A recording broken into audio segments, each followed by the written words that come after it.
welcome to the latest species profile edition of the Water Colors Aquarium Gallery video series. Today we're going to be talking about one of my all-time favorite fish. In fact, I might even call it my all-time favorite fish, not just one of them. If somebody made me pick, this would be it. We are talking about Epiplatus annulatus, the clown killifish. Very cool little fish, beautiful little fish. I'm going to start out with my little goofy anecdotal story about why I like this fish so much, right? So when I was somewhere around 5th or 6th grade and I was starting to look into fish, I went to my local school library and I found a book on aquarium fish. And I started flipping through the book and I found a picture of this fish that looked like if you would draw a cartoon rocket. It's got really, really cool stripes. It's got this tail that on the males, it looks like cartoon fire coming out of it, right? Its other name happens to be the rocket panchax, so it's not just me that thought it was the rocket. No, it really does look like that, and clown killies are such an awesome, unique example of, they look like that from the second they go in your tank. Oh, yeah. It doesn't take a year for them to color up, they're just that beautiful all the time. They're the only ones that have that look, too. So many of the killifish from, this is one of the African region killifish, they're from Sierra Leone. There are so many killifish in that region that have similar looks that you really got to look at a stripe pattern or a shape of a tail or some other color variation to see which killifish you're actually seeing. The clown killie, there is nothing like it. There's no other fish that I know that looks like this fish. So anyway, that fish, reading that book made me go to an aquarium store and try to find that fish, which of course at that time was absolutely impossible.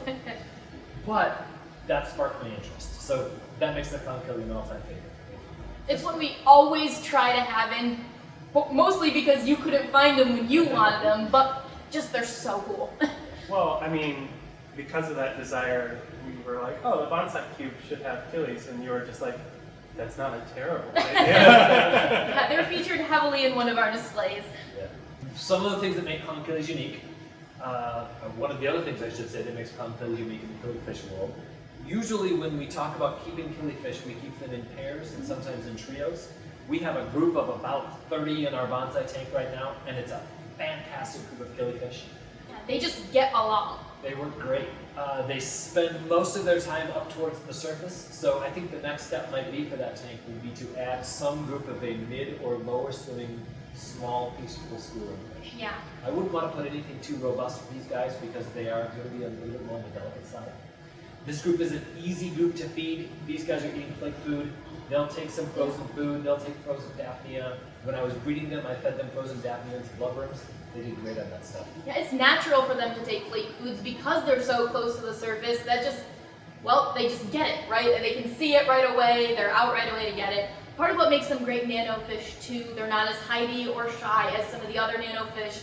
They really only get about 1 inch long. Even in a 2.5 gallon, a 5 gallon, a pair of those works just fine. Right. Yeah, now Ben, you have bred this fish, right? I have bred them, yes. Yeah. They were relatively easy to breed. I did it in a 2.5 gallon tank with a big mass of, it was either Java moss or nias grass. I think either one of those would work just fine. The Java moss tends to sit a little lower, and the parents are definitely potential fry predators. A nias grass is going to float and provide a little bit more hiding places for the fry. So a nias grass might be a little bit better choice for breeding those guys. Another really good way to do it, and this is something we're going to do a little bit more of here, is have 2 tanks. So a 2.5 gallon for your rootstock, keep them in there for 2, maybe 3 weeks, and then move those out into a different tank and just let the babies hatch in there naturally. Nice. Yeah, but they're easy one to raise. The babies will eat, just feed off of whatever the mulm is produced by the plants in the tank for their first food, and they'll take powdered flake food every day. I don't know anything about their natural habitat. About what type of water would they usually be expecting? So in the wild, I can answer this. Yeah. They're native to lowland swamps and slow-moving streams in Sierra Leone, as you mentioned. And I guess they can kind of bury themselves in a little bit in some of the neighboring countries a little bit. But so these lowland swamps and slow-moving streams, but Africa is like, at least this region in Africa is widely variable. From what I can find, their native habitat is anywhere from 4 to 7 pH. Oh wow. Yeah. That would make sense. A lot of the old literature talks about them needing acidic water. I've read them in Grand Rapids, West Michigan city tap water. Yeah. That's how we're keeping them here. They're doing just fine. I don't think you have to mess with the water with this fish. And they look great with clear water at 7.8 pH and as hard as a rock. So really adaptable fish, obviously. Yeah. Super out in the open, super easy to breed. A great addition to your nano tank. You could use them in place of a betta. Yeah. Or a desktop tank that doesn't have a filter. They will still want a heater and some live plants in there. And they could take out maybe baby shrimp, like the smallest ones, but they're in with adults right now and I haven't even seen them look at them. So one of the few shrimp safe, or nearly shrimp safe, let's say, Nearly is probably additions the to your right colony. Yeah. Now, one thing about the clown killies, they, like most killies, are phenomenal jumpers. So you do need a tightly covered tank or you're going to find them on the floor. Yeah. Any of those long, skinny fish, just be expecting that. So And just, surface swimming fish. yeah. Yeah. Also, just try to have a cover on your tank. You know, they jump. They jump. But anyway, clown killifish, one of my all-time, rephrasing that one more time. I'm going to say it this way. My all-time favorite fish. Very cool fish, beautiful fish. You should keep one. In the meantime, let's have lots of fun and keep your hands wet. Thanks, everybody.